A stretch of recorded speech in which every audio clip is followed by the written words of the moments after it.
Isang mapagpalang araw sa inyong lahat, Luzon, Visayas at Mindanao, saan man kayo sulok ng mundo ay mag-ingat kayo palagi mga kabayan. Dito tayo sa Pasay, Manila Bay Reclamation upang mag-update. Ito, may naabutan tayong nagtatambak dito ngayon mga kabayan, katabi lang ng bagong island na ginawa nila mga kabayan. Bali, dalawa yung bago, yung tabi niya, yun ang tinatambakan nila mga kabayan. Baka sa mga susunod na araw ay magkakarugtong din yan mga kabayan. Ayan, lubog na lubog itong barko na to mga kabayan. Punong-puno pa ang buhangin. Ano na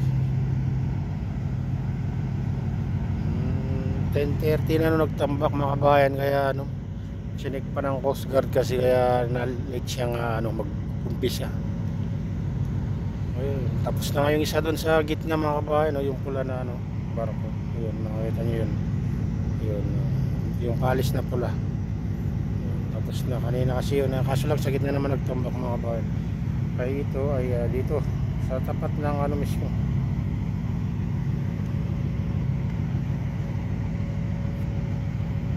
Lanson Place. Ayun mga kabayan, tapat ng Lanson Place itong magtatambak dito. Makikita nyo talagang pinapalawak nila itong reclamation dito mga kabayan. Malapit lang sa seawall ng SM Olubesia.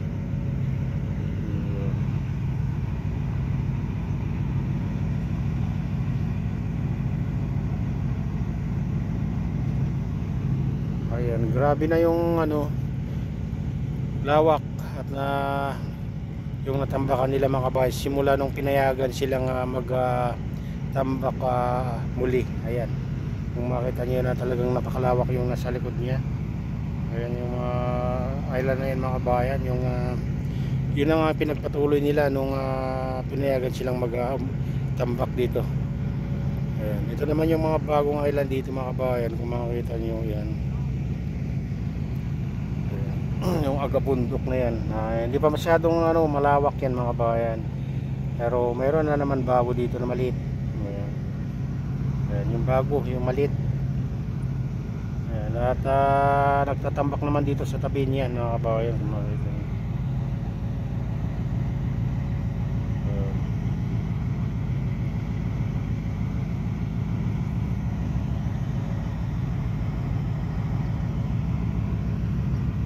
Mainit, umiinit ng sikat ng araw.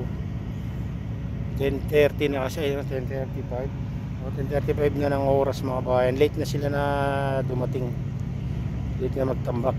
Tapos chinek pa ng Coast Guard. Ayun, natagalan tuloy.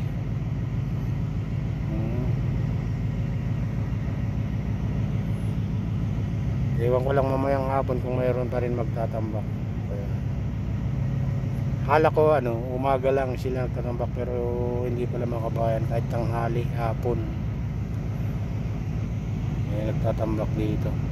Ito yung pinapaano na nila mga kabayan, pinapalawak nila. Grabe.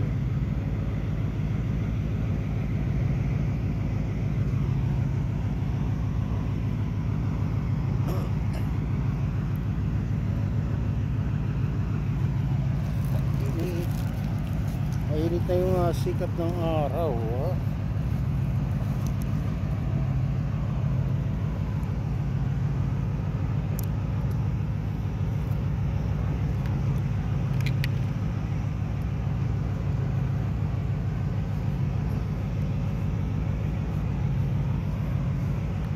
Kailangan natin mag-sombrero na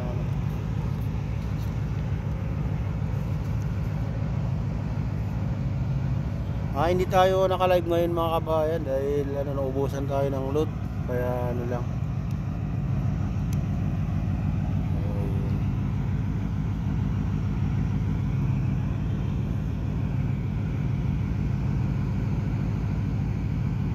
Idudugtunduin nila dyan mga kabayan sa malaking sa maliit na island na yan.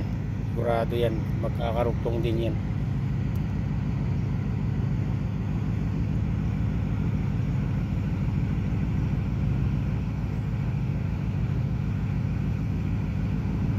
Ewan ko lang kung may lilitaw dyan pagkatapos niya mga kabayan.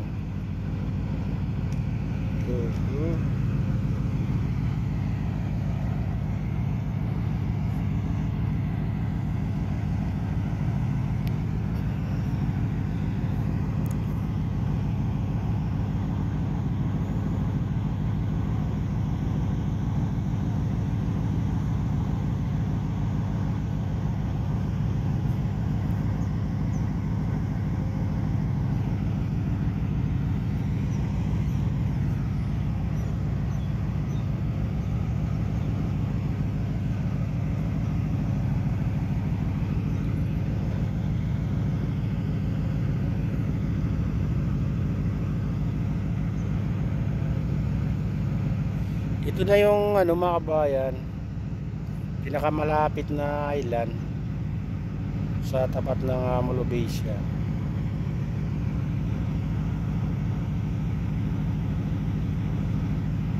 Malamang ano, yung matitira na lang yung daanan nila, daanan ng mga ferryboat na lang siguro mga kabayan dyan.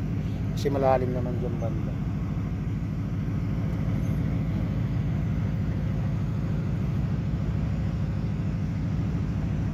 Parang ano, magkakatotoo yung sinasabi nila nga, parang Singapore style yung mga kandito mga kabayan, mga island na ilalagay nila dito. Kasi sa Singapore, pagpasok mo pa lang sa Clifford Pier, dami ng ano, island dun na makikita mo. May mga puno pa nga, mga puno ng nyug, ganun. Baka ganun din gagawin nila dito, baka yun ang magiging totoo yung sinabi nila. Pero abang-abang lang tayo mga kabayan sa mga susunod na araw, buwan at taon kung ano magiging ganun. Sana patuloy nyo akong suportahan at patuloy din tayong mag-update sa mga reclamation dito sa Pasay City. At kung ano mangyayari dito. Kasi napakalawak na talaga yung mga ano dito, reclamation dito. Mas lalo diyan sa ano, Harbor City, Pasay Harbor City Corporation. Ayan, Pasay Harbor City.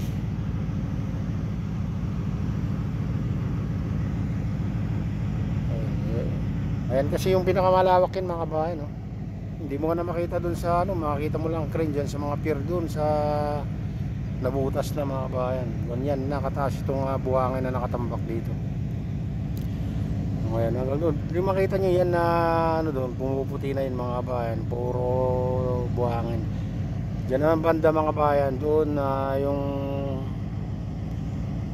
sabi nila natatayo ng Manila Horizon, yung pangatlong island na tatayo ng Manila Solar, hindi natin matatanaw dito kasi ang tataas na yung ano, mga bayan, mga tambak na buhangin. Ayan, hanggang dito na lang ang ano natin mga kabayan na video natin at balik na tayo bukas ulit at tingnan natin kung may lumitaw na island dyan sa tinatambakan niya. At shoutout nga pala sa lahat ng OFW, mga immigrant sa mga bansa, shoutout sa inyong lahat, shoutout din sa lahat ng vloggers, shoutout din sa lahat ng sumusuporta sa aking YouTube channel. Sana hindi kayo magsawang sumuporta. Shoutout din sa lahat ng viewers, mga nagla-like. Shoutout din kay Kuya Iyo, kay Ate Lynn, kay Kuya Rick, sa aking misis. Mega shoutout sa inyong lahat. Shoutout din kay Putol Nestor dyan sa Hawaii at sa lahat ng tropa dyan sa Hawaii. Mega shoutout sa inyong lahat.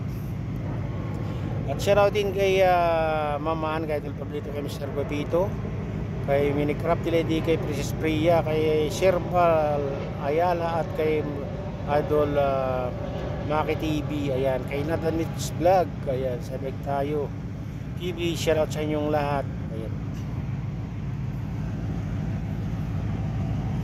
At sa lahat ng walang sawang sumusuporta, sa mga nagla-like, nagko-comment, sa subscribers, sa viewers, mega loud shoutout sa inyong lahat at pagpalain na ng Diyos. Ingat kayo palagi. God bless us all.